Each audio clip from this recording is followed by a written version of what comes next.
Namaste and welcome to this exciting new episode of Satyology Debunking Mythology. Sat means truth, Logos means a study or science, Satyology means a science of truth और study of truth. मतलब सत्य का विज्ञान या सत्य की पढ़ाई. सत्य कोई भी नया शब्द बनता है, सतोलॉजी शब्द मैंने बनाया है. सत्य कोई भी नया शब्द रूट पे बनता है, तो मेरे को जरूरत इसके इसलिए पड़ी. तेरे शब्द होता है मिथोलॉजी, उसका कोई विपरीत शब्द नहीं था इंग्लिश में.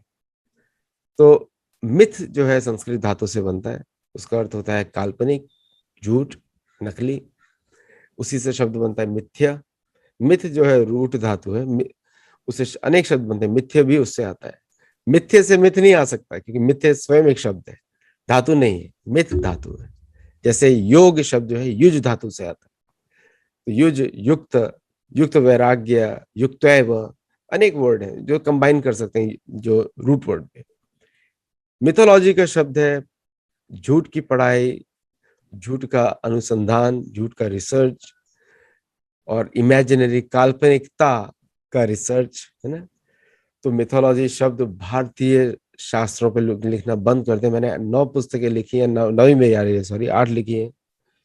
मैंने प्रूव कर दिया है ज्योग्राफिकली दैट महाभारत और Ramayana is a geographical fact. उसमें जितना भी वर्णन है ज्योग्राफी का भारत की, विश्व की, उसका तथ्य मैंने उधर प्रस्तुत किया है. साथ में उधर बहुत सारी नैतिकता के विषयों पर भी बात की गई है. तो इसलिए महाभारत और रामायण को काल्पनिक, नकली ना समझे. आपको समझ में नहीं आ सकता है तो मेरे जैसे अनेक ऑथर्स होंगे, आप उधर पढ़ सकते हैं. सतोलॉजी सर्च करेंगे अमेजोन में, आपको सारी पुस्तकें मिलेंगी. आज मेरे साथ बहुत ही इंपॉर्टेंट व्यक्ति हैं, बहुत महत्वपूर्ण व्यक्ति हैं, जो कमिश्नर है शहडोल के, और उनका नाम है श्री राजीव शर्मा.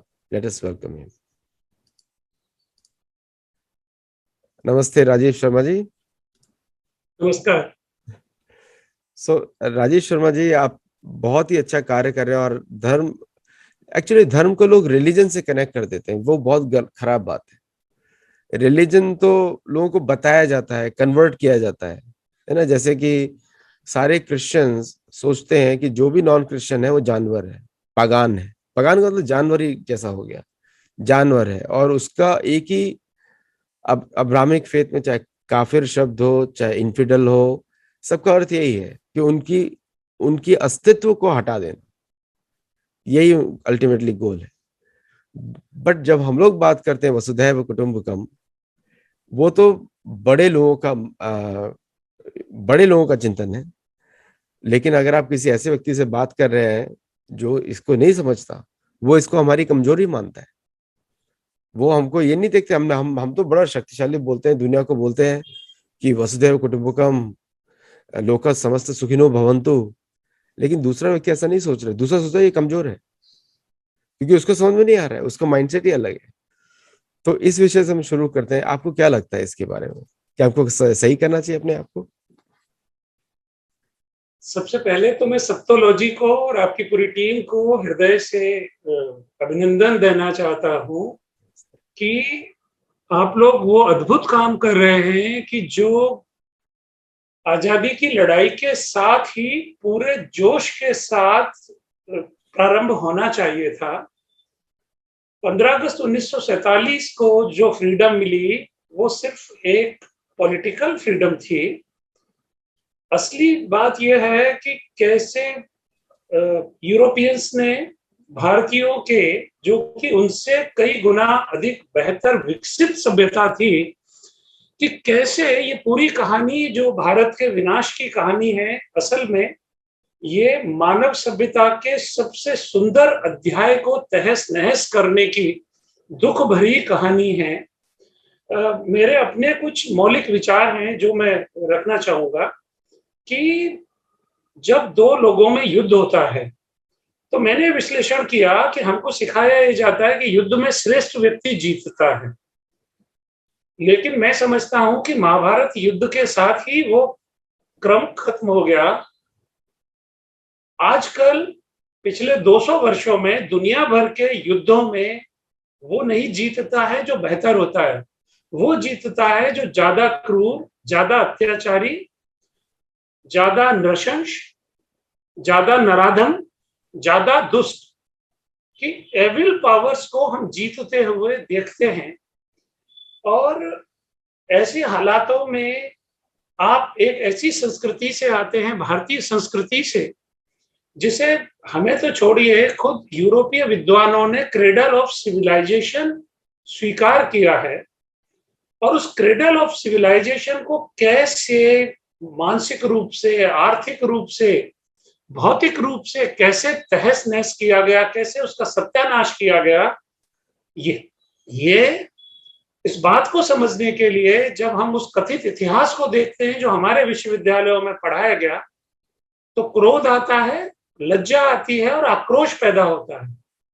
हमारे मॉडर्न हिस्ट्री के नाम पर जो हमें पढ़ाया गया है पिछले 100-150 वर्षों में, उसमें पढ़ाया गया राजपूतों के पतन के कारण, उसमें पढ़ाया गया गुप्त साम्राज्य के पतन के कारण, उसमें पढ़ाया गया मौर्य साम्राज्य के पतन के कारण।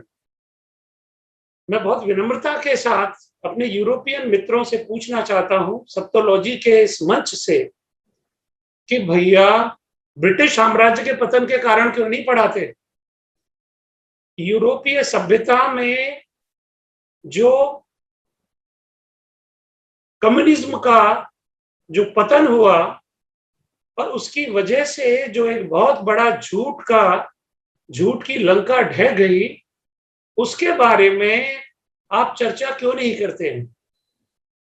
तो ये जो बात है कि आप जो भारतीय इतिहास के ऊपर जो झूठ लिख दिया गया है और उस झूठ को हमारी पीढ़ियों ने सीखा और उस पर वो भरोसा भी करने लगे हैं।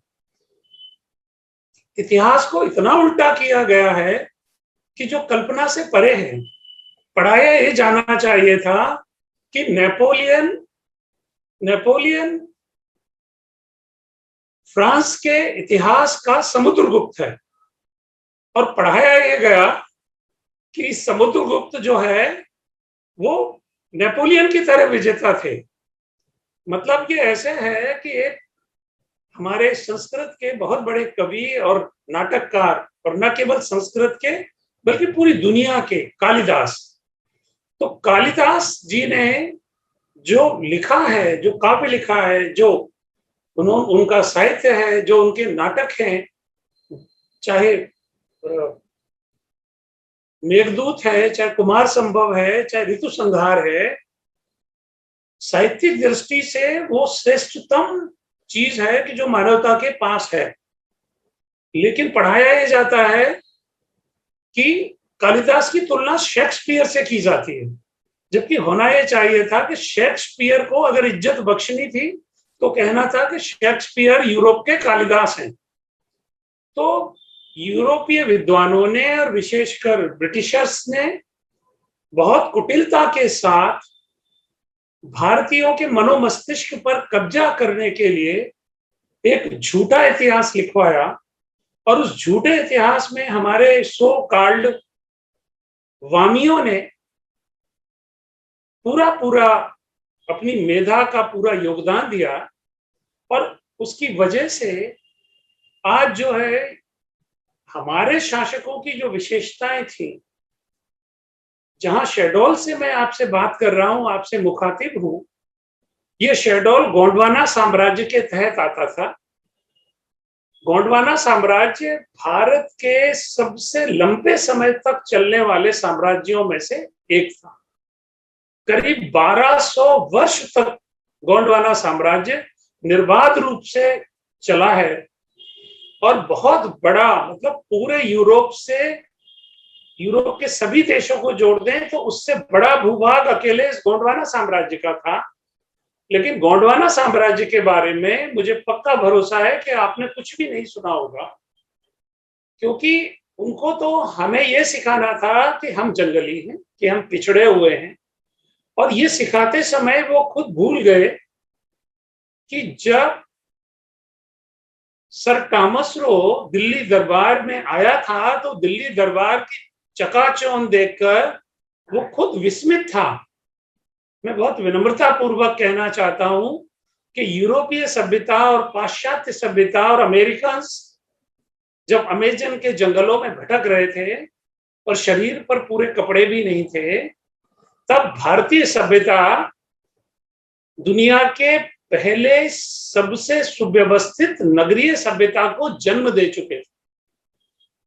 मैं आपको धौलावीरा के बारे में बताना चाहता हूं कि धौलावीरा जो कि गुजरात में है, धौलावीरा के भ्रमण के समय में यह देखकर विस्मित हो गया कि दुनिया का सबसे पहला बिल बोर्ड यानी सबसे बड़ा विज्ञापन का पहला बोर्ड मानव सभ्यता का वो धौलावीरा में है।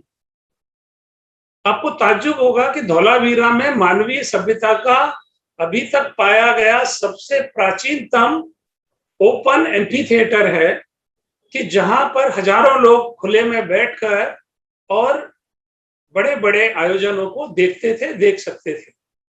धौलावीरा में मैंने देखा कि एक पूर्ण विकसित जल प्रदाय व्यवस्था थी जिसमें वाटर फिल्ट्रेशन का सिस्टम था। और सबसे ज्यादा ताज्जुब आपको यह जानकर होगा कि धौलावीरा में न केवल बाथरूम्स थे बल्कि उन बाथरूम्स में शॉवर्स भी थे। तो आप कल्पना कीजिए कि आज से 5000 वर्षों से भी पहले अगर हमारे एक पुरातत्व स्थल पर एक पूर्ण विकसित नगर मिलता है कि जिसका सीवेज सिस्टम है, जिसमें वाटर सप्लाई सिस्टम है और जिसमें एक वाटर फिल्ट्रेशन प्लांट है, और ये सारा का सारा नो कॉस्ट और लो कॉस्ट है, और आज 5000 वर्षों बाद भी वो इंटैक्ट है, इतने सदियां झेलने के बाद भी। तो हम भारतीयों के पास, हम सनातनियों के पास गर्व करने के लिए हर पर्याप्त प्रमाण और साक्ष्य उपलब्ध हैं।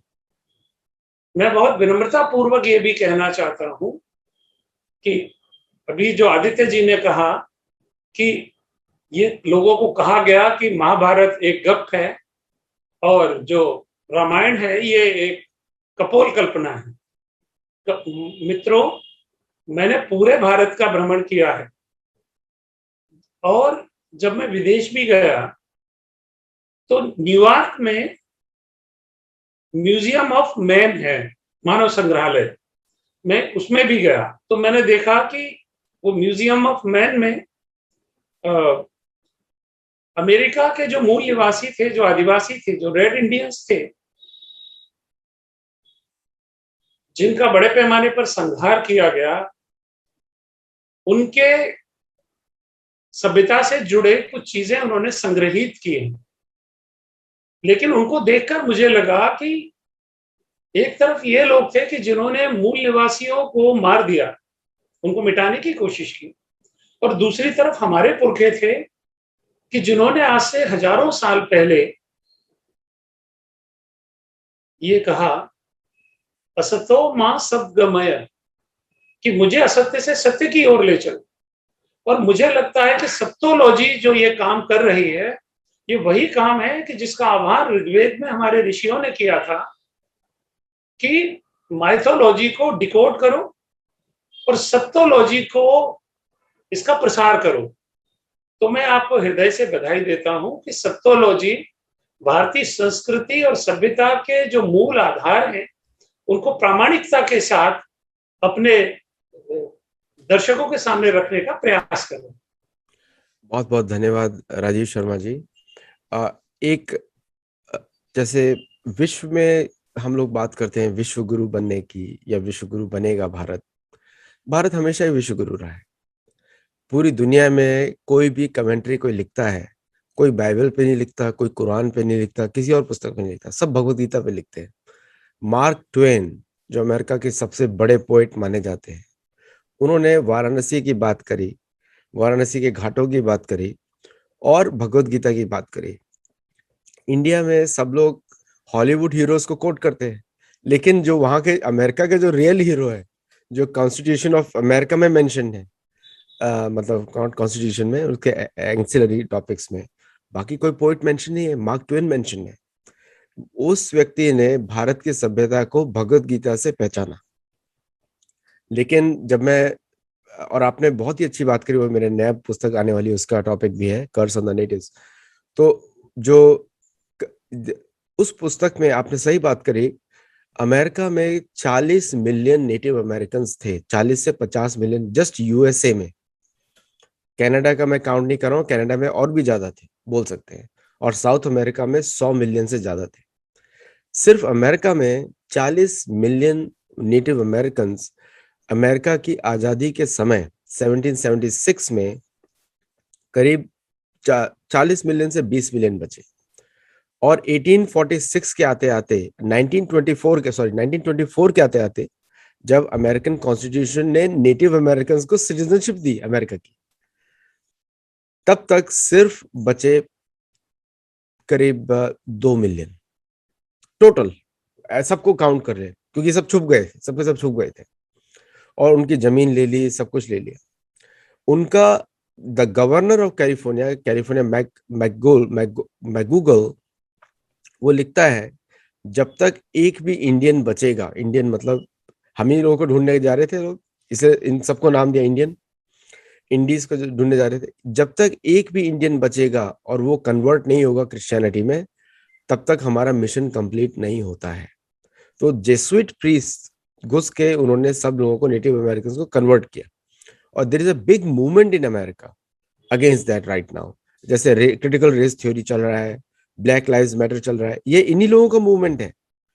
ये भारतीयों को समझ में नहीं आ रहा है, भारतीय सपोर्ट अपोज करते रहते हैं, रिपब्लिकन डेमोक्रेट, लेकिन इन्हीं लोगों का मूवमेंट है। इनका ऑब्जेक्टिव भारत में भी यही है, था और है भी, चल भी रहा है। तो इसके विषय में आप क्या बोलना चाहते हैं कि हम जब विश्व गुरु की बात करते हैं, अगर कोई विश्व गुरु, गुरु पहले तो अपने आप को प्रोटेक्ट करेगा, बाद में दूसरों को। विश्व गुरु तो तब बनेंगे ना जब आप अपने आप को प्रोटेक्ट करेंगे। और दुनिया में, जैसे आपने बिल्कुल सही बोला, दुनिया में लोग शक्ति को पहचानते हैं। दुनिया में लोग आपके प्रवचन सुनने तभी आएंगे जब पता लगेगा पॉपुलर है, नहीं तो नहीं आएंगे। साधारण व्यक्ति भी नहीं आएगा, है ना, कोई पॉपुलर व्यक्ति आएगा तो लोग उसको सुनने आएंगे। और पॉपुलैरिटी बनती है कि आप सामाजिक दृष्टि से भी शक्तिशाली हो, सैन्य शक्ति से भी शक्तिशाली हो। अगर आप इतिहास देखेंगे, military was used by the Christian priest in America to subjugate. यहाँ के जो क्रिश्चियन मिशन थे, वो देवर द मिलिट्री सेंटर्स, उधर जेल्स भी होती थी। और कैलिफोर्निया का लॉ था, इट वॉज लीगल पहले, अभी नहीं है, पहले लीगल था कि आप इंडियंस को स्लेव बना सकते हैं। यही मानसिकता है। जब हम देखते हैं भारत में भारतीय लोग और हिंदू लोग अगर इतिहास नहीं पढ़ते हैं, इतिहास से हम सीख सकते हैं ये ऐसा हुआ है और ऐसा हो भी सकता है वापस, क्योंकि वही लोग अभी भी शासन कर रहे हैं। तो कॉलोनियलिज्म आज तक खत्म नहीं हुआ है। ऐसा लोग बोलते हैं आजादी मिल गई, कॉलोनी, ऐसा नहीं हुआ है, ये अभी भी चल रहा है। लेकिन अभी हम लोगों को, जब तक हम लोग कोई रिवर्स कॉलोनियलिज्म नहीं करते हैं, जैसे कि हम लोग भी उन्हीं की तरह धर्म को बढ़ाने के लिए, धर्म का प्रचार करने के लिए हर साधनों का यूज करते हैं, तब दुनिया हमको रिस्पेक्ट करेगी कि हम विश्व गुरु बनते हैं, बन सकते हैं या नहीं बन सकते। इसके विषय में आप क्या बोलना चाहते हैं? देखिए, ये पूरी जो कहानी है, हमारी कहानी, ये विश्व गुरु के अपदस्थ किए जाने की कहानी रही है अभी तक। पिछले, विशेषकर पिछले 400 वर्षों में, मौर्य साम्राज्य के पतन के बाद और गुप्त साम्राज्य के पतन के बाद, हमारे सातवाहन और पल्लव वंशों के पतन के बाद, विश्व गुरु, इसमें 2-3 चीजें मैं कहूंगा कि हम दुनिया के सबसे समृद्ध देशों में थे, और उसी समृद्धि का आकर्षण था कि जो दुनिया भर के सारे लोगों को हमारी तरफ खींच कर लाया था। तो हमें आर्थिक समृद्धि पर ध्यान देना बेहद जरूरी है कि हमें वो गलतियां नहीं दोहरानी है कि जो हमारे पुरखों ने अपनी सज्जनता में दोहराई। हमें वो पृथ्वीराज चौहान नहीं बनना है कि जो 17 बार एक बदमाश डाकू को क्षमा करके छोड़ देता है कि तू जान बचाकर भाग जा। हमें इस गलती को दोहराना नहीं है। दूसरी चीज है, आपने बहुत सही बात आपने कही है, भौतिक समृद्धि बहुत आवश्यक है और वैज्ञानिक शोध अनुसंधान पर ध्यान देना ये भी आवश्यक है। पूरा संसार शक्ति की पूजा करता है और ये बात हमारे पुरखों को मालूम थी।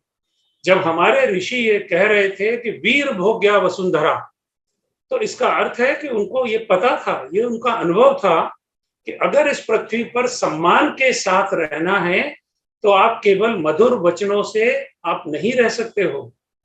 और एक मैं उदाहरण देता हूं कि भारत को अगर विश्व गुरु बनना है तो उसकी प्रेरणा हमें कहां से मिलेगी।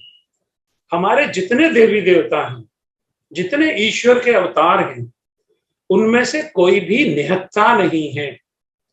भगवान शिव, उनके हाथ में त्रिशूल है। भगवान रामचंद्र जी धनुष बाण लिए हुए हैं। भगवान परशुराम तो धनुष बाण भी लिए हुए हैं और परशु भी धारण किए हुए हैं। और जिन कृष्ण की प्रेम कहानियां अभी तक हम गाते हैं, वो कृष्ण को भी पता था कि प्रेम के पहले युद्ध करना पड़ता है और प्रेम को बचाने के लिए भी युद्ध करना पड़ता है। तो उनकी उंगली पर घूमने वाला सुदर्शन चक्र जो है, वो हमें ये शिक्षा देता है कि विश्व गुरु बनने के लिए पहली आवश्यकता है कि हमारा अस्तित्व सुरक्षित हो। पूरी दुनिया में सभ्यताओं के बीच जो भयानक संघर्ष चल रहा है, हम अपने पड़ोस में, भारत के एकदम पड़ोस में, हम उसको देख रहे हैं। ऐसे संघर्ष में जो बर्बर हमले हो रहे हैं, वो हमारी आंखें अगर नहीं खोलते हैं तो शायद हमारी आंखें कभी खुलेंगी भी नहीं। आज जो अफगानिस्तान में हो रहा है, हम कैसे भूल जाएं कि गांधारी गंधार की थी। और अफगानिस्तान अगर राजनीतिक रूप से नहीं तो मानसिक सांस्कृतिक रूप से भारत का हिस्सा था। भारतीय संस्कृति और सनातन संस्कृति इंडोनेशिया, जावा, सुमात्रा, इस पूरे इलाके से लेकर और अफगानिस्तान, नेपाल, बर्मा, पाकिस्तान, बांग्लादेश, ये तो अभी अभी हाल तक हमारा हिस्सा थे। श्रीलंका, जब मैं पहली बार श्रीलंका गया, जब मैं पहली बार इन देशों में गया जो भारत के पड़ोसी देश हैं, तो मैं कहना चाहूंगा कि मेरे मन में एक विचार आया कि भारत को आजाद होने के बाद जो सबसे पहला काम करना चाहिए था, वो सबसे पहला काम ये करना चाहिए था कि भारत को, बृहत्तर भारत को साकार करना चाहिए था। और ये साकार शस्त्र और शास्त्र दोनों से ही होगा। हम अगर विश्व गुरु बनेंगे तो हमें शस्त्र की भी उपासना करनी होगी, शस्त्र से भी सशक्त होना होगा। क्षमा सोहती उस भुजंग को जिसके पास गरल हो, गरल यानी विष, भुजंग यानी सर्प। क्षमा सोहती उस भुजंग को जिसके पास गरल हो, उसको क्या जो दंतहीन, विषहीन, विनीत, सरल हो। कमजोर आदमी की अहिंसा किसी काम की नहीं है। मैं गीता पढ़ रहा था तो गीता में कृष्ण ने अहिंसा को एक सद्गुण बताया है कि दया, अनुशासन, अहिंसा, ममता, मैत्री भाव, ये सारे गुण हैं। लेकिन ये गुण की बात आप जानवरों से नहीं कर सकते हैं। आप हिंसक पशुओं को गुण की बात समझ में नहीं आती है। जो शस्त्र की भाषा समझता है उसे शस्त्र की भाषा से ही समझाना पड़ेगा, नहीं तो जैसे बमियान में बुद्ध की विशाल ऐतिहासिक मूर्तियों का भंजन जिन राक्षसों ने किया, उन राक्षसों को 6 फुट के इंसानों पर हमला करने में कौन सी हिचक होगी। तो मैं बहुत विनम्रता से कहना चाहता हूं कि सनातन धर्म को, सनातन संस्कृति को सबसे पहली चीज जरूरी है अपने अस्तित्व की रक्षा। और ये अस्तित्व की रक्षा शस्त्र और शास्त्र दोनों के समन्वय से होगी। शास्त्र का अर्थ है कि हम अपनी पीढ़ियों को, वर्तमान पीढ़ियों को असली इतिहास के बारे में बताएं, उन पर आ रहे संकट के बारे में बताएं और इस संकट का सामना कैसे किया जा सकता है इसके बारे में खुलकर, निर्भय होकर चर्चा करें। हम किसी पर आक्रामक होने नहीं जा रहे हैं, लेकिन आत्मरक्षा का अधिकार संसार में प्रत्येक प्राणी को है, तो सनातन संस्कृति को भी है। तो विश्व गुरु बनना हमारा इसलिए जरूरी नहीं है कि हमें महत्व प्राप्त हो। विश्व गुरु बनना हमारा इसलिए आवश्यक नहीं है कि हमारी संस्कृति बचे। हमें विश्व गुरु बनना इसलिए आवश्यक है कि जिससे हम मानवता की रक्षा कर सकें।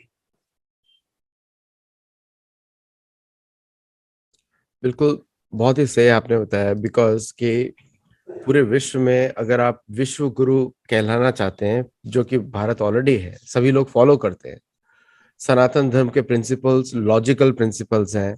अगर कोई कॉमन सेंस का प्रयोग करता है तो अपने आप ही सनातन धर्म है, विज्ञान है, वो अपने आप ही फॉलो करेगा, जो लॉजिकल माइंड है फॉलो करेगा। और जब द वर्ड सेक्युलर जब इन्वेंट किया वेस्टर्न कंट्रीज ने, सारे गलत फिलोसफीज फ्रांस में ओरिजिनेट होती है। तो फ्रांस के लोगों ने सेक्युलर ही इन्वेंट किया। उसका अर्थ उसका बड़ा सिंपल था, चर्च को गवर्नमेंट से बाहर रखो। That was the main point. क्योंकि प्रोटेस्टेंट्स को देखा था उन्होंने, उन्होंने कैथोलिक्स को देखा था, उन्होंने देखा था इन दोनों ने हर जगह युद्ध कराया है। तो उनको भी समझ में आया कि इतना सब जान माल के का हम लोगों ने जो अपने लोगों का रक्त बहाया है और दूसरों का रक्त बहाया है, इसका कोई यूज नहीं है फ्रेंच रेवोल्यूशन के बाद। तो उन्होंने सेक्युलर शब्द का इन्वेंट किया। उसका उसको अभी जो जो एकेडमिक्स है वो आजकल के नए कॉलोनियलिस्ट हैं। ये लोग पुरानी चीजों को, और they are still working against the non Abrahamic faith. ये लोग कभी दूसरे मुसलमान पे अटैक नहीं करेंगे या दूसरे क्रिश्चियन पे अटैक नहीं करेंगे। ये लोग यहूदियों पे ज्यादा, यहूदियों पे जमीन की लड़ाई होती है पैलेस्टीनियन में। वो कोई वैचारिक लड़ाई नहीं है। वैचारिक में तो अपने आप को कजन्स मानते हैं लोग। सिर्फ दो ही कल्चर बचते हैं विश्व में और दोनों ही सनातन धर्म से कनेक्टेड है, एक तो बौद्ध और दूसरा हिंदू। ये सनातन धर्म, यही दोनों कनेक्टेड है धर्म से। धर्म शब्द जो है बौद्ध में भी यूज होता है और क्योंकि यहीं से आया है। तो यही अभी एक ही ये फिलॉसफी बच गई है जो ऑल्टरनेटिव है। और मैं एक स्टेटिस्टिक्स देख रहा था, मेंटल हेल्थ का स्टेटिस्टिक्स देख रहा था। अगर आप देखेंगे कि पूरे विश्व में जितने भी अब्राहमिक देश हैं, सबका मेंटल हेल्थ बहुत ही खराब है, बहुत ज्यादा खराब है। अमेरिका में तो कभी कभी हम, मुझे समझ में नहीं आती मेंटली साउंड है कि नहीं है, किससे बात कर रहा हूं मैं, क्योंकि वो बात अच्छी तरह कर रहा है लेकिन उसे गोलियां खाई हुई है, इसलिए अच्छी तरह बात कर रहा है। और शाम को गोली का इफेक्ट खत्म हुआ, घूम जाएगा आदमी 2 मिनट में।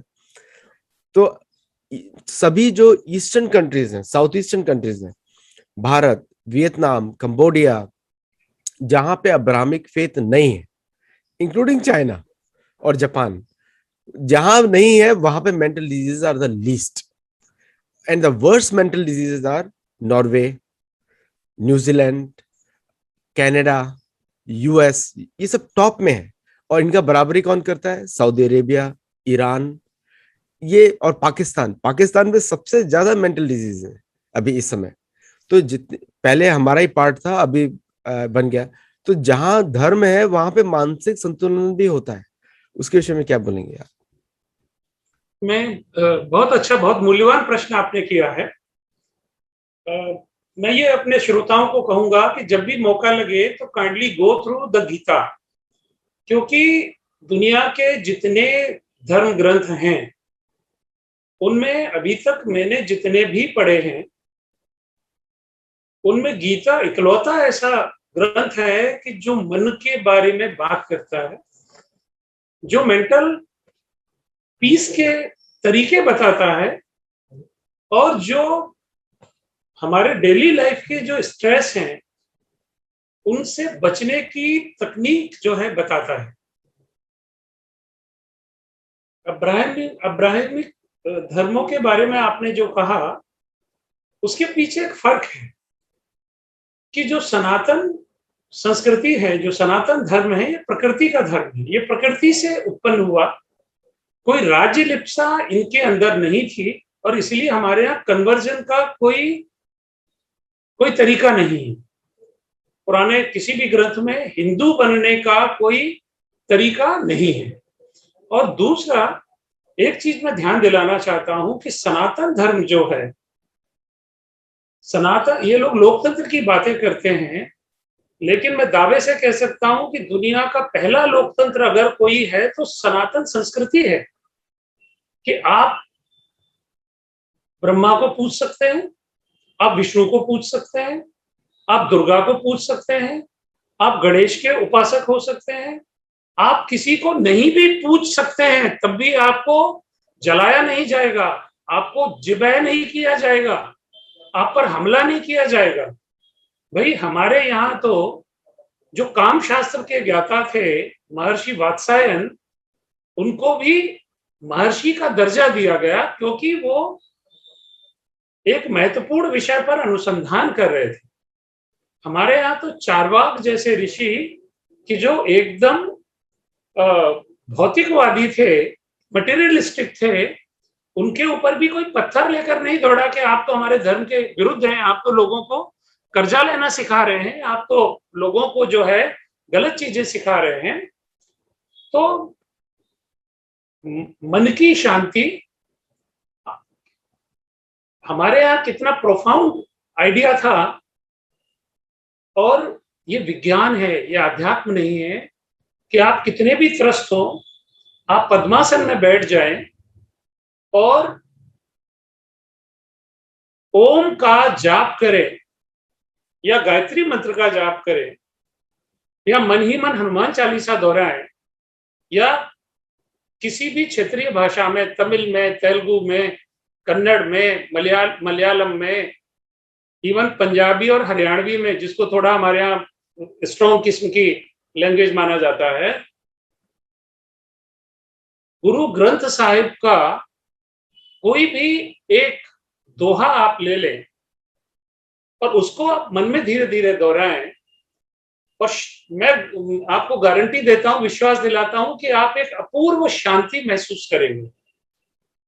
तो हमारे यहाँ हमारे जो पुरखे थे, जिनको हम महर्षि कहते हैं या ऋषि कहते हैं, मैं दावे से कहता हूं और मैंने बहुत स्टडी की है, उसके बाद मैं ये कहता हूं, ये सबके सब वैज्ञानिक थे। अभी मैं भगवान परशुराम पर जब उपन्यास लिख रहा था, जो बहुत लोकप्रिय है आजकल, अमेजन में बेस्ट सेलर की सूची में शामिल है, अद्भुत सन्यासी, प्रभात प्रकाशन दिल्ली से आया है। तो उस भगवान परशुराम के बारे में पढ़ते हुए मुझे ये पता लगा कि उनके जो पिता थे महर्षि ऋचिक, वो दुनिया के पहला डिजाइनर बेबी पैदा करने वाले साइंटिस्ट थे। कि उन्होंने एक बालक क्षत्रिय बालक और एक बालक ब्राह्मण बालक पैदा हो, इसके लिए अपनी प्रयोगशाला में औषधि तैयार की, और वो औषधियां उन्होंने एक अपनी पत्नी को दी और एक अपनी सास को दी, क्योंकि उनकी पत्नी के कोई भाई नहीं था। तो उनकी माँ ने कहा कि तुम्हारे पति इतने बड़े वैज्ञानिक हैं, तो भाई मेरे घर में भी एक बच्चा आ जाए तो तुम्हारे लिए भाई हो जाएगा और हमारे परिवार में एक अगला राजकुमार हो जाएगा, क्योंकि वो राजा थे। तो दो संतानें पैदा हुई, एक हुए जमदग्नि, महर्षि जमदग्नि, और एक हुए महर्षि विश्वामित्र। तो महर्षि विश्वामित्र के बारे में आप जानते हैं कि वो क्षत्रिय के घर में उन्होंने जन्म लिया, तो इसलिए वो क्षत्रिय थे। और जमदग्नि जी ने ब्राह्मण के घर में जन्म लिया, उनके पिता ब्राह्मण थे, माता क्षत्रिय थी, तो इसलिए जमदग्नि जी ब्राह्मण हुए। तो मैं आपको ये कहना चाहता हूं कि भारतीय संस्कृति, सनातन सभ्यता कोई बाबा लोगों की संस्कृति नहीं थी। ये परम सांसारिक लोगों की, कि जो शस्त्र विद्या में निपुण थे, जो विज्ञान में निपुण थे, जो मनोविज्ञान में निपुण थे, जो नक्षत्र विज्ञान में निपुण थे, जो ऐसा कोई विषय नहीं है कि जिसका ज्ञान हमारे पुरखों को नहीं था। आखिर एडम्स ब्रिज क्या बताता है कि आज से हजारों साल पहले उन्होंने समुद्र को पार करने के लिए जो पुल बनाया वो विद्यमान है। और जो लोग ये झूठ फैलाते हैं कि रामायण और महाभारत कपोल कल्पित कल्पनाएं हैं, उनको थोड़ा बुद्धि लगाना चाहिए कि ऐसा क्यों है कि महर्षि वाल्मीकि ने जो रामायण लिखी उसमें जो विवरण है किष्किंधा का, वो आधुनिक किष्किंधा से मैच कैसे करता है। कि उन्होंने लंका का जो विवरण लिखा वो वर्तमान के श्रीलंका से मैच कैसे करती है ज्योग्राफी। और उन्हें यह सोचना चाहिए कि हमारे ऋषियों को ये ठीक ठीक कैसे पता था कि पृथ्वी की सूरज से दूरी 15 करोड़ किलोमीटर है, और उस जमाने में वो लिख कर गए हैं। और आपका आधुनिक विज्ञान करोड़ों रुपए खर्च करके और उसी चीज को जब बताता है तो दोनों एक्यूरेट कैसे निकलते हैं। चाहे पृथ्वी की परिक्रमा की गति हो, बराह मेहर का नाम आपने सुना होगा, तो ये वैज्ञानिकों का समाज था और ये व्यवसाय में निपुण लोगों का समाज था जिनका दुनिया की जीडीपी में 60% तक हिस्सा रहा है। और ये तो अभी हाल की बात है कि अंग्रेजों के आने के समय भी हमारा विश्व व्यापार में हिस्सा 20% था। तो ये कोई बाबाओं की, पुजारियों की, तपस्वियों की संस्कृति नहीं थी। ये पूरी तरह से शस्त्र और शास्त्र में हर विधा में निपुण, हर तकनीक को जानने वाले, नया अनुसंधान करने वाले लोगों की संस्कृति थी।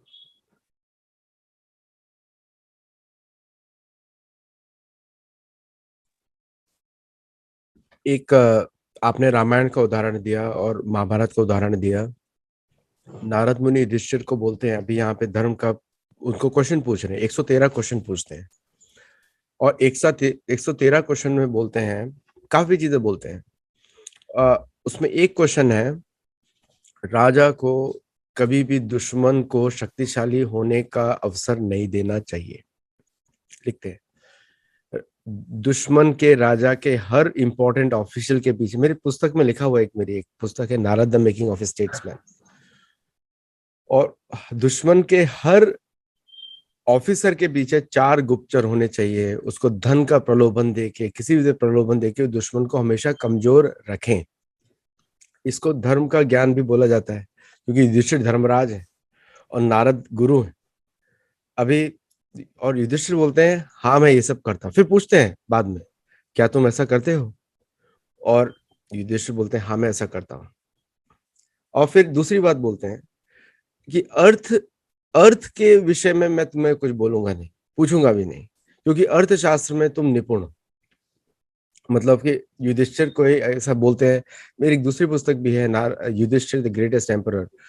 उसमें मैंने लिखा कि युधिष्ठिर को जो कमजोर दिखाया गया है पृथ्वी पे, हमारे यहाँ, हमारे सिर्फ भारत में, तो बाहर नहीं, युधिष्ठिर को सिर्फ भारत में कमजोर दिखाया गया है, क्योंकि युधिष्ठिर कमजोर तो धर्म कमजोर।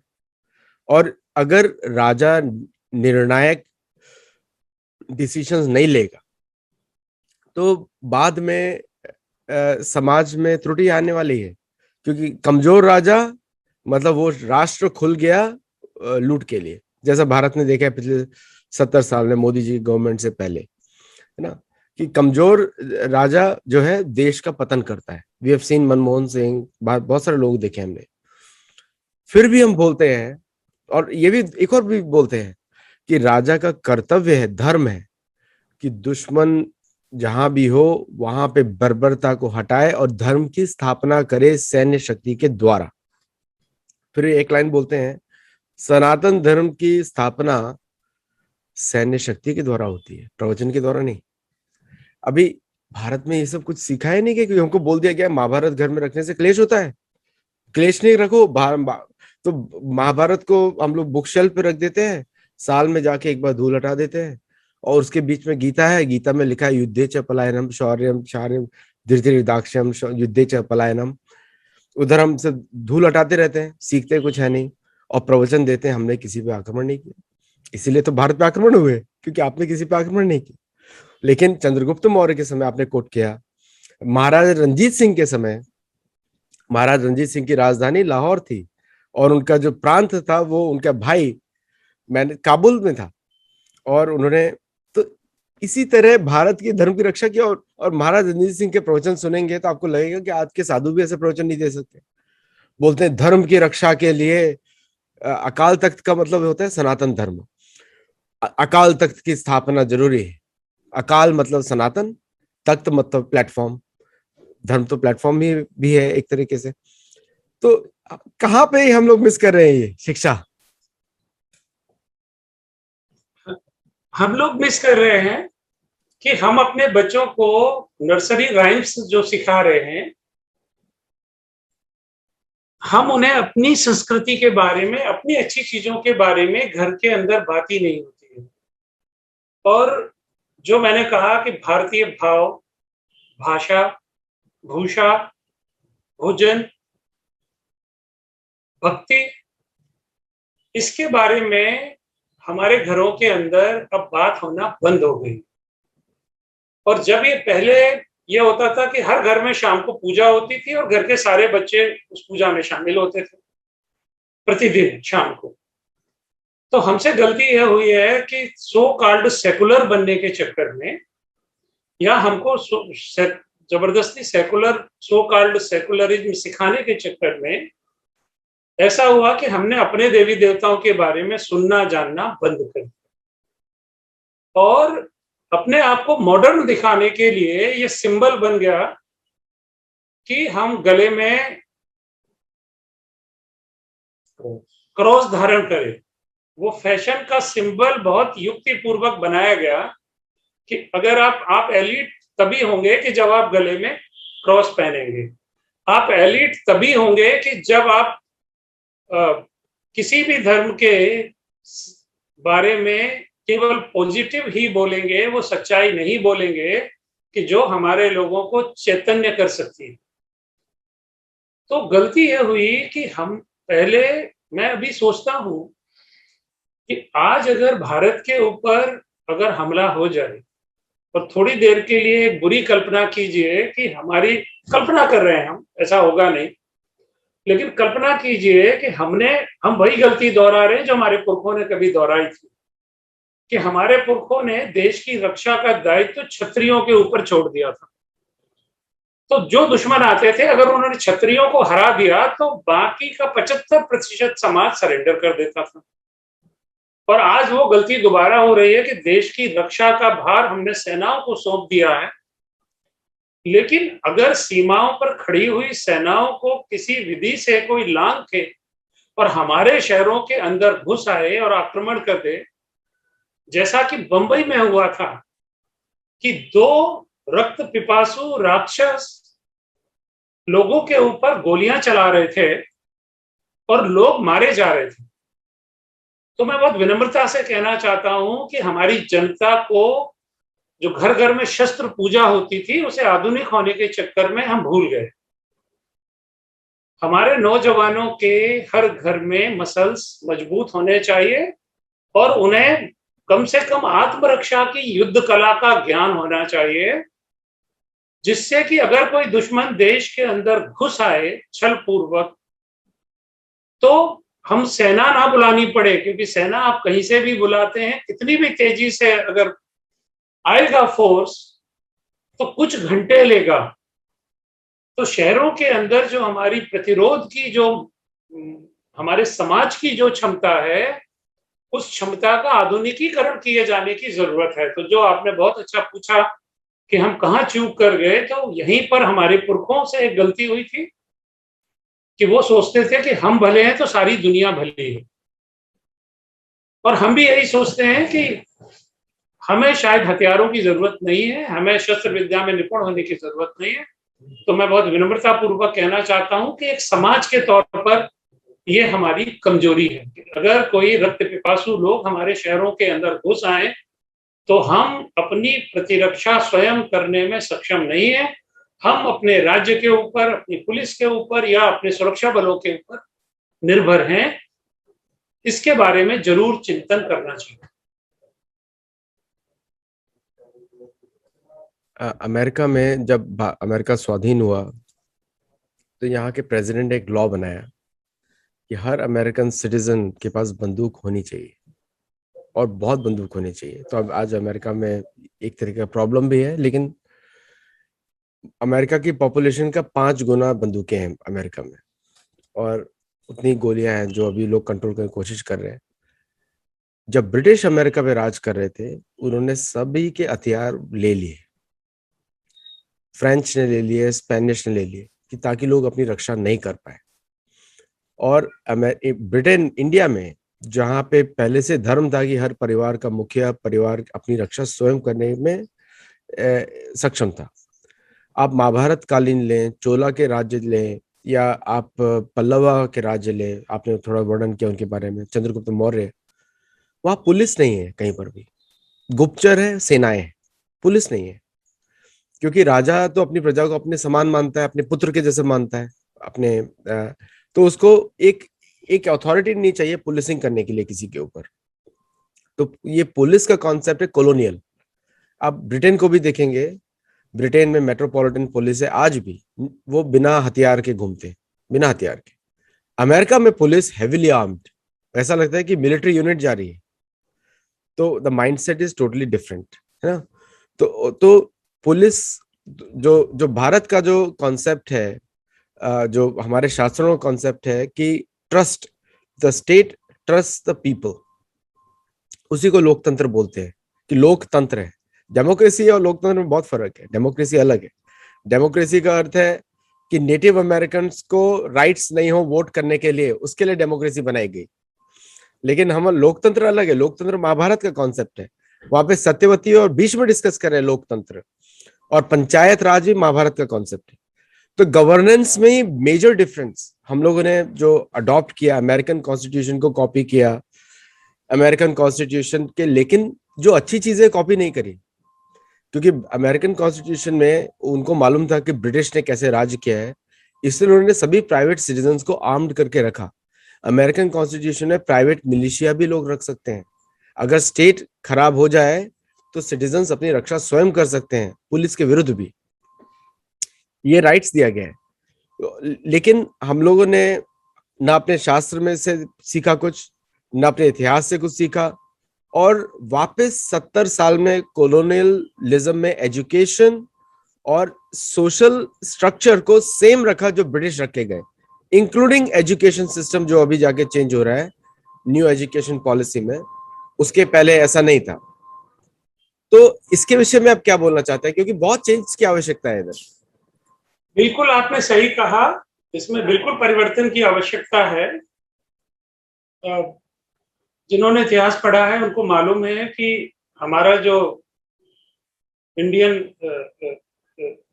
इंडिपेंडेंस एक्ट जो था, जिसे ब्रिटेन की संसद ने पास किया था, वो किसने बनाया था, क्यों बनाया था, उसके बारे में अब लोगों को जानकारी बढ़ती जा रही है। वे चाहते थे कि भले उनकी विजिबल सत्ता खत्म हो जाए, दृश्य सत्ता उनकी खत्म हो जाए, लेकिन अदृश्य रूप से नियंत्रण उनके पास रहा है। और इसके लिए ब्रिटिशर्स ने भारत को आजाद करते हुए यथासंभव सारे उपाय किए। उस मनोवैज्ञानिक जकड़ से छूटना आज भी बाकी है, और उसका तरीका यह है कि हमें भारतीय भाषाओं को प्रोत्साहित करना चाहिए। भारत की सारी भाषाओं को हमें सबल करना चाहिए, क्योंकि भारतीयता पुष्ट होती है तब जब स्थानीयता पुष्ट होती है। उड़िया हमारी भाषा है, मराठी हमारी भाषा है, तो उड़िया, मराठी, तेलुगु, कन्नड़, तमिल, ये जितनी भारतीय भाषाएं हैं जो भारत की मिट्टी में, भारत की संस्कृति सभ्यता में पैदा हुई हैं, इन सबको पुष्ट करने की आवश्यकता है। क्योंकि जब स्थानीयता पुष्ट होती है तो भारतीयता भी पुष्ट होती है, और जब विदेशी तत्व पुष्ट होते हैं तो भारतीयता कमजोर होती है और स्थानीयता समाप्त हो जाती है। तो मैं समझता हूं कि जो एक प्रदूषित इतिहास लिखा गया और हमारे दिलों और दिमागों पर थोप दिया गया, जो हमें यह सिखाता है कि यूरोपीय सभ्यता श्रेष्ठ है, या western civilisation is better and much ahead of us, और जो भारतीय सभ्यता और संस्कृति है ये जैसे कोई कपोल कल्पना है, कोई पोंगापंथी झूठी बातों का संकलन है। तो ये जो झूठ थोपा गया है सत्ता की ताकत से, तलवार की नोक से इतिहास की किताबों पर जो असत्य अंकित किया गया है, हमें खड़े होकर और इसको बदलना चाहिए। और हमें ये बताना चाहिए दुनिया को भी, और अंग्रेजों को भी, ब्रिटिशर्स को भी, यूरोपियंस को भी, कि तुमने कथित लोगों को कथित सभ्य बनाने के नाम पर केवल लूटा है, उनकी हत्याएं की हैं और मानव सभ्यता के श्रेष्ठतम प्रतिमानों को नष्ट किया है, चाहे वो हमारा वास्तुशास्त्र था, चाहे वो हमारी फिलॉसफी थी। और एक चीज मैं ध्यान दिलाना चाहूंगा कि श्रीनगर में ईसा मसीह की मजार है। क्रिश्चियनिटी को जब आप इस मुद्दे पर बात करते हैं तो उनको चिनमुने लग जाते हैं, उनको मिर्ची लग जाती है, वो नाराज होने लगते हैं। लेकिन मैं कहूंगा ऐसे मित्रों से कि आप जाइए श्रीनगर, और श्रीनगर में एक मजार है जहां पर बाहर बोर्ड लगा हुआ है कि ईसा जो कि मरियम के बेटे थे वो यहाँ सो रहे हैं। और ये बोर्ड हमने नहीं लगवाया, ये बोर्ड पिछले 7 साल में या पिछले 10 साल में नहीं लगा, ये बोर्ड वहां परंपरा से लगा है, और उर्दू में भी लिखा हुआ है यही बात, और अंग्रेजी में भी यही बात लिखी हुई है। सही बात तो यह है कि इस बात के पर्याप्त प्रमाण हैं कि ईसा मसीह भारत आए थे और भारत में रहे थे, और उन्होंने यहाँ से योग सीखा, उन्होंने यहाँ की संस्कृति के अच्छे तत्व लिए, लेकिन उनके साथ दुर्भाग्य हुआ कि वो अच्छे तत्व वहां अब्राहमिक रिलीजन्स में उनके लिए जगह नहीं थी। तो उनके लिए एक ही जगह थी कि इनको फांसी पर चढ़ा दिया जाए, इनको क्रॉस पर टांग दिया जाए, तो क्रूस पर टांग दिया। और बाद में जिन्होंने उनके नाम पर पूरी दुनिया में राजनीति की और कर रहे हैं, उनका धर्म का कवच ओढ़कर, और जिन्होंने दुनिया मानव सभ्यता के इतिहास में सबसे बर्बरता से सबसे ज्यादा लूट की, उनको आज ये स्मरण भी नहीं है कि उनके जो भी पैगंबर थे किसी भी धर्म के, उनके पास जो भी सात्विक ज्ञान था वो इसी सनातन धर्म से सीखा हुआ था। और इस विषय पर अगर कोई तर्क करे तो मैं तर्क करने को तैयार हूं, और मैं साबित करूंगा। और भी बहुत सारे लोग हैं जो इन बातों को साबित कर सकते हैं, जान सकते हैं। आदित्य जी। अभी वो बोर्ड हटा दिया गया है, और जस्ट लेटेस्ट इन्फॉर्मेशन है, कल ही मेरे को किसी ने बताया वो बोर्ड हट चुका है। और वो बोर्ड पिछले 2 साल से हट गया है क्योंकि वहां पे क्रिश्चियन मिशनरीज ने अपोज किया कि वो बोर्ड वहां से हटाया जाए, क्योंकि वो चाहते नहीं है सच बाहर आए। क्योंकि वो तो दिखाते हैं कि गोल्डन हेयर है और फ्लोइंग हेयर है, नॉर्वेजियन दिखा देते हैं, स्कैंडिनेवियन, ब्लॉन्ड है, लंबा सा नोज है, लंबे कपड़े पहनते हैं, मतलब आर्टिस्टिक वे में दिखाया है हर जगह। मतलब उनको दिखाने की कोशिश की गई है कि आइडियल में जो ग्रीक समझते हैं कि इसको भगवान है, उसको रोमन से डाला, फिर रोमन से वो स्पेनिश चर्च में आए, फिर इटालियन चर्च में गए, और फिर अंग्रेजों ने आके उनको रिजेक्ट कर दिया। Church of England was a rejection of Catholicism.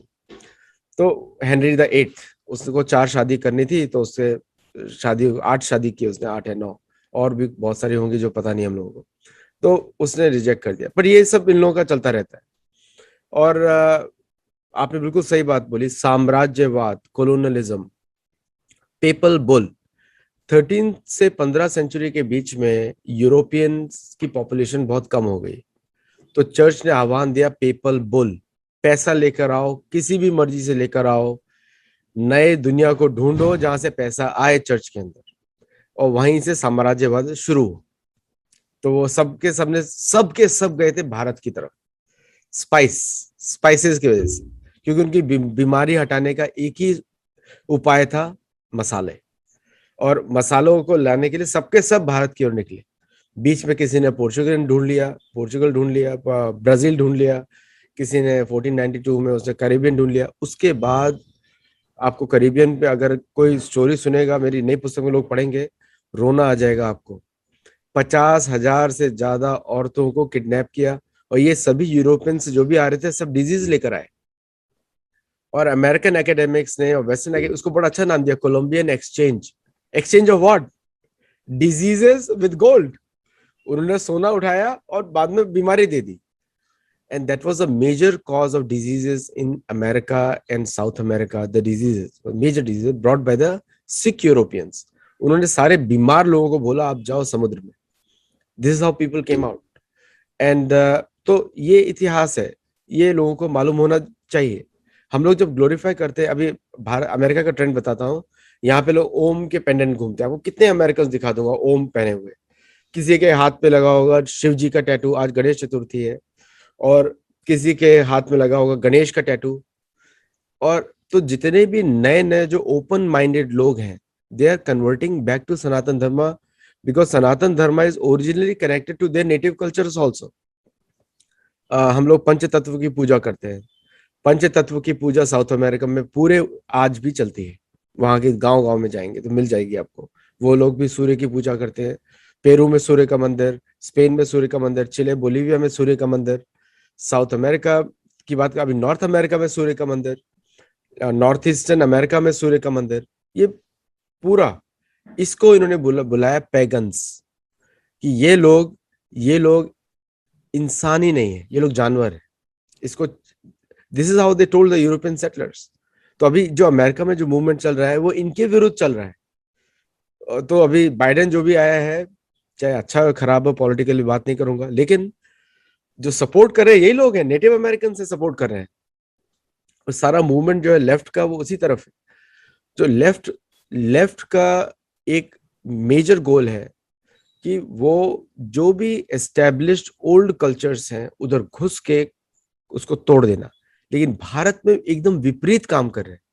विपरीत में वो इसलिए काम कर रहे हैं, वो भारत के नेटिव्स को खत्म करना चाहते हैं।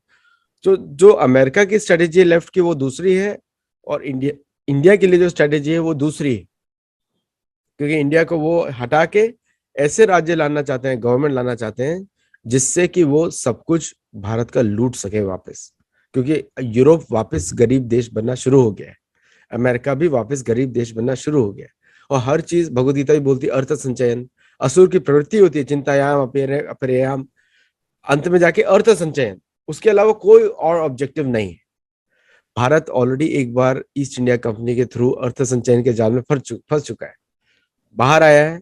वापस भारत समृद्धशाली बनता जा रहा है। आज अमेरिका ब्रिटेन से ज्यादा बड़ी इकोनॉमी है, और थोड़े दिनों के बाद अमेरिका से बड़ी हो सकती है क्योंकि पॉपुलेशन ज्यादा है। लेकिन ये जो अर्थ संचयन वाली बात है, उसके आधार पे अगर आप देखेंगे कि काबुल अर्थ के मामले में वीक हो गया, पूरा अफगानिस्तान गांधार देश, ईरान कमजोर हो गया, पाकिस्तान कमजोर हो गया, बांग्लादेश में भुखमरी है, अभी भी है, और श्रीलंका में भी है। चाहे जो भी लोग स्टेटिस्टिक्स बोल ले, तो सनातन धर्म की कल्चर की वजह से समृद्धि आती है, ये हम लोग देख लिया है। और धर्म से अर्थ आता है, अर्थ से धर्म की सेवा होनी चाहिए, दोनों ये साइकिल है। लेकिन यहाँ पे हम बहुत चूक रहे हैं, वेशभूषा में, मानसिकता में। सारे उदाहरण देखकर भी हम आंखें बंद करके रखे हुए हैं। और जब मैं प्रोपेगेंडा देखता हूँ इंडियन टीवी पे, आई एम शॉक्ड कि ये तो पढ़े लिखे लोग ही नहीं, ये सिर्फ एनालिस्ट बन के घूम रहे हैं। तो what do you have to say? मैं ये कहूंगा कि पूरी दुनिया में जो एक महायुद्ध चल रहा है संसाधनों पर कब्जा करने का, और दुनिया में साम्राज्यवाद की कहानी जहां से शुरू हुई कि दूसरे देशों पर कब्जा करो, उनको लूटो, उनकी महिलाओं का शील भंग करो और उनका डीएनए आरएनए सब चेंज कर दो, और पूरी तरह से जो नरसंहार हुए बहुत बड़े बड़े।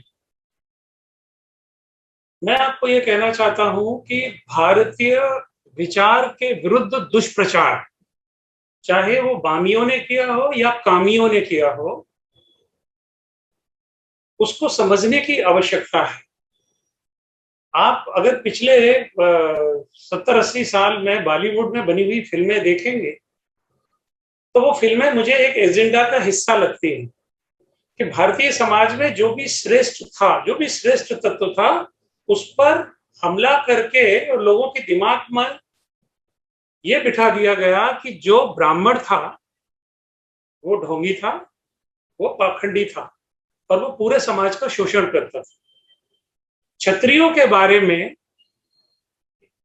ये भ्रम फैलाया गया कि बॉलीवुड फिल्म में अगर कहीं भी ठाकुर का चरित्र आएगा तो एक अत्याचारी के रूप में ही आएगा, एक हिंसक अथॉरिटी वाले व्यक्ति के रूप में आएगा कि जो महिलाओं का शील भंग करता है और पूरे गांव के ऊपर अपना डिक्टेटरशिप चलाता है।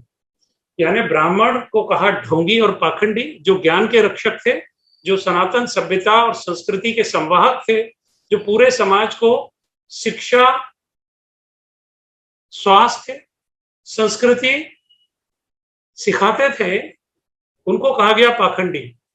और जो देश की रक्षा के लिए अपनी जान देने में भी आगा पीछा नहीं करते थे, उन क्षत्रियों को कहा गया कि ये जो हैं ये अत्याचारी हैं। उनको ऐसे उनको पेंट किया गया हिंदी फिल्मों में और साहित्य में भी।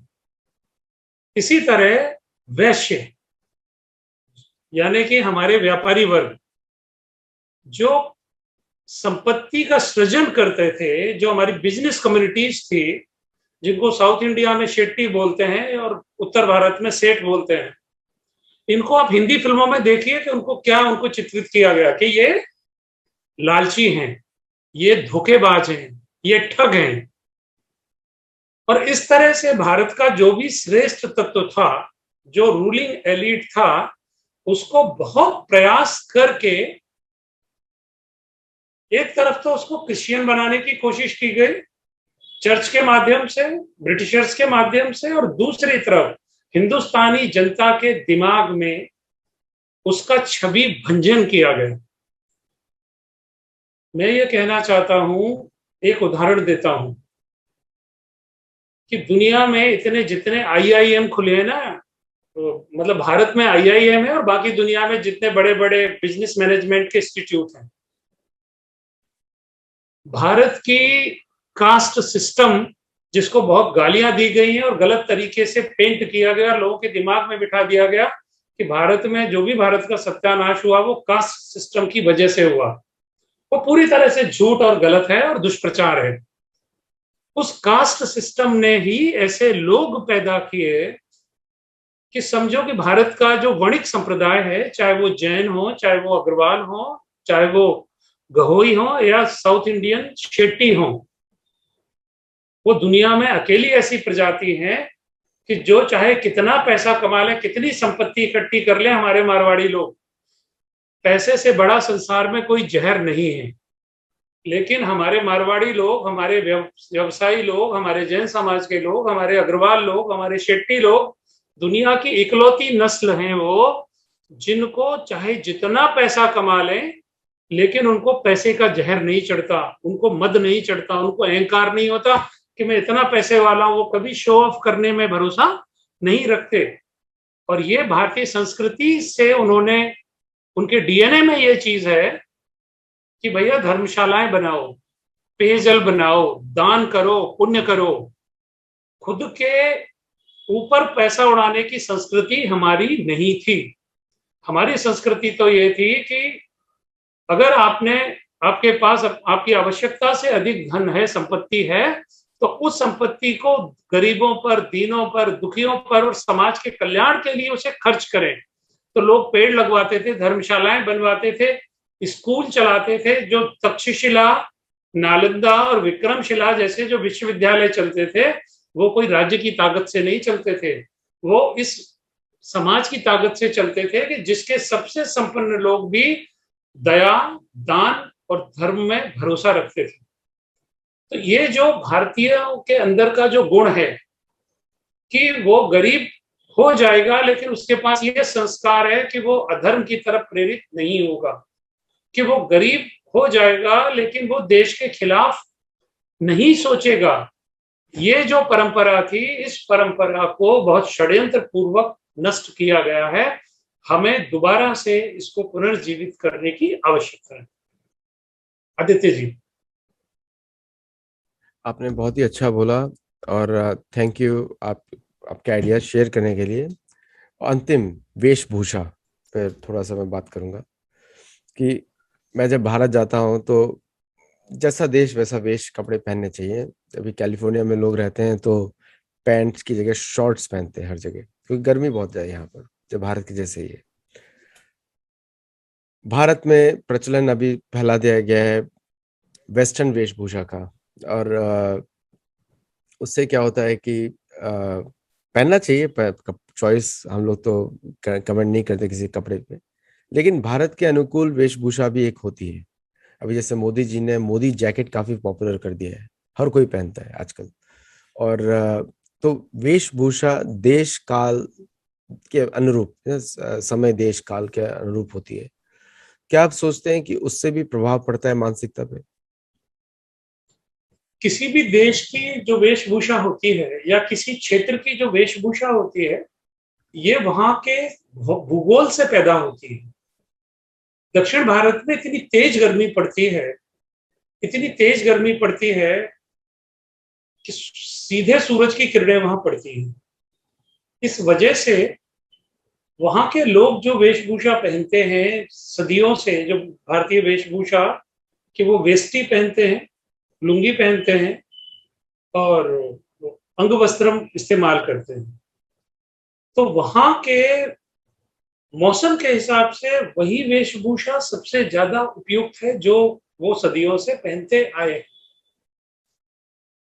उत्तर भारत में अगर आप आएंगे तो उत्तर भारत में जिन इलाकों में भीषण ठंड पड़ती है, जैसे हमारा हिमालय का जो क्षेत्र है, उत्तराखंड है, हिमाचल प्रदेश है और उससे लगा हुआ जो यूपी का भी कुछ तराई वाला जो एरिया है, तो वहां पर जैसी गर्म टोपी मैं पहने हुए हूँ, हिमाचली टोपी,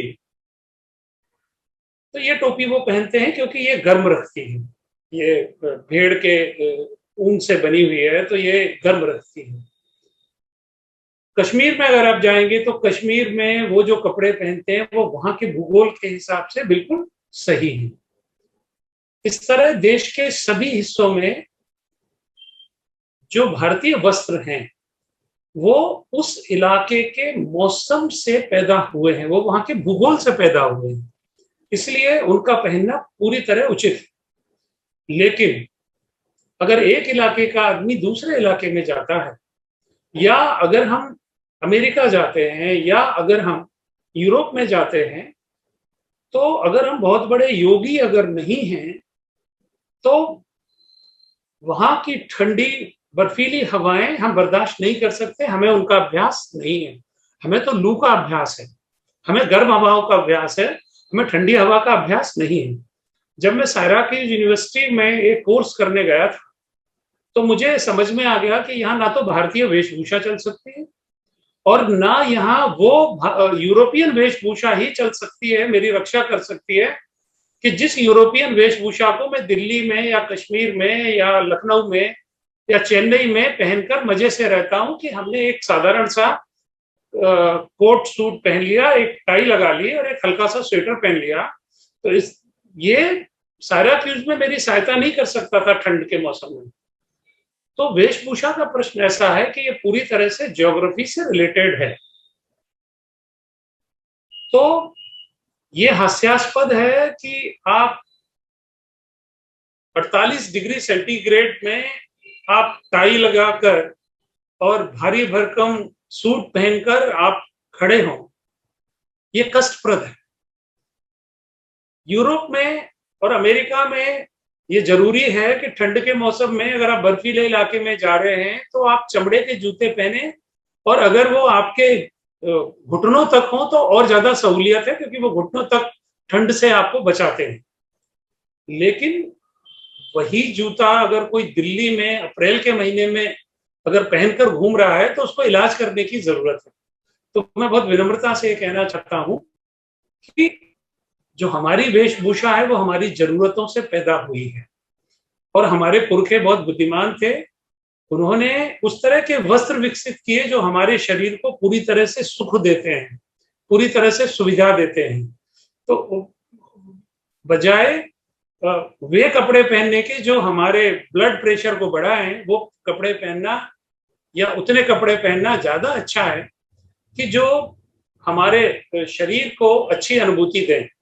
जैसे यूरोप के देशों में या इवन अमेरिका में भी या ऑस्ट्रेलिया में भी या नॉर्वे जैसे देशों में कि जहां पर सूरज की किरणें पूरे समय उपलब्ध नहीं होती हैं, तो वहां पर अच्छा है कि लोग पूरे कपड़े उतार कर और सूरज की किरणें लें, जिससे कि उनके शरीर को पूरा सूरज मिले।